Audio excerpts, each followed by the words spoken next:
So ayun, magandang araw po mga kababayan. Gusto ko lang bigyan po ng reaksyon, mga Boss Chief Amo Sir. No? Ito pong gustong ipanakalo o gusto pong um, isulong po ni Congressman Martin Romualdez na tinatawag na House Bill number 4677, no? Work with dignity for lolo and lola. Sandali lang po bago kayo mag-react, mga bossing. Ano po?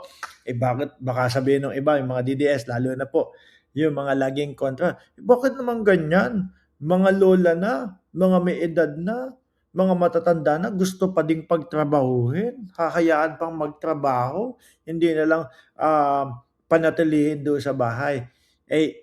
Alam niyo po mga kababayan, bilang isa ako na nagtrabaho sa iba't ibang lugar po, mga Boss Chief Amo Sir.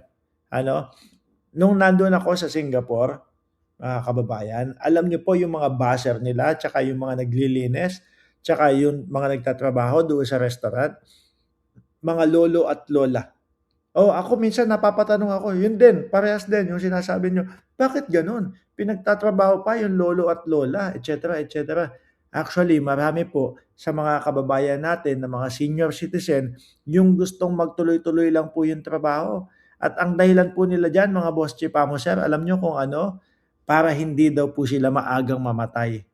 Para hindi daw po sila maagang manghina. Oho, mga kababayan, totoo po yung narinig ninyo na kaya gusto nilang magtrabaho pa din po. Siyempre, unang-una, kasama na din po dyan yung meron pa din po silang sariling pera.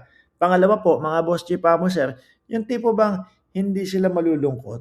Yung tipo ho bang, alam niyo po, yung mga, hindi naman po siya nilalahat ko, no? Pero yung mga senior citizen po, matampuhin po yan eh. Yung ayaw nilang mararamdaman na sila ay walang silbi sa bahay at sila ay alagain na lang. No, ayaw po nila ng ganyan, mga kababayan. Pero pansin ko din po lalong-lalo na doon sa Singapore kapag kumakain kami doon sa mga restaurant, talagang makikita mo po puro matatanda po. No, binibigyan sila oportunidad na makapagtrabaho pa din po. Sabi dito sa Work with Dignity for Lolo and Lola, House Bill number 4677, Employment Opportunity for the Senior Citizens and Private Entity Incentive Acts. How are kababayans benefits? Sabi dito, more job opportunities for qualified senior citizens, no?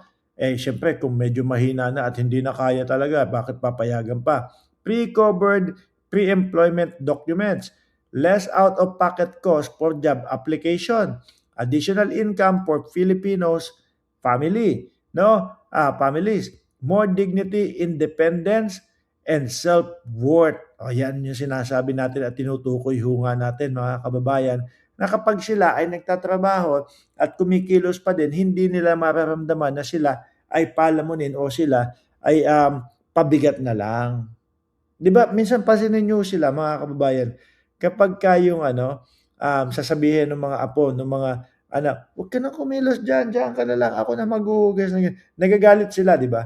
Gusto nila sila pa din, ayaw nilang mararamdaman yung mga ganong sitwasyon. Kaya eto, tingin ko, ito yung oportunidad para sa mga lolo't lola natin. Siguro ihatid niyo na lang sa kanilang trabaho. Oh, kung kayo ay medyo nag-aalala. Pero kapagka gusto nila, lalong-lalo na, parang exercise na din ho nila yan. Suportahan niyo, di ba? Sabi dito, how the economy benefits, tap the experience and skill of older worker. Lalo na po, experience siya. Pag experience siya, ang pinag-usapan po, mga kababayan, walang tatalo sa experience siya. Kaysa doon sa mga puro libro lang ang mga bit-bit. Di ba? Encourage businesses through a 25% tax incentive, build a more inclusive labor market, support productivity, spending, and local growth, at saka help fight age discrimination in the workplace. Ayan nga daw po, mga kababayan. Kayo kasi, puro kayo, sabi ng sabi, magnanakaw si Martin Romualdez. Ito po, ang patunay na tuloy-tuloy lang po sa pagtatrabaho yung tao.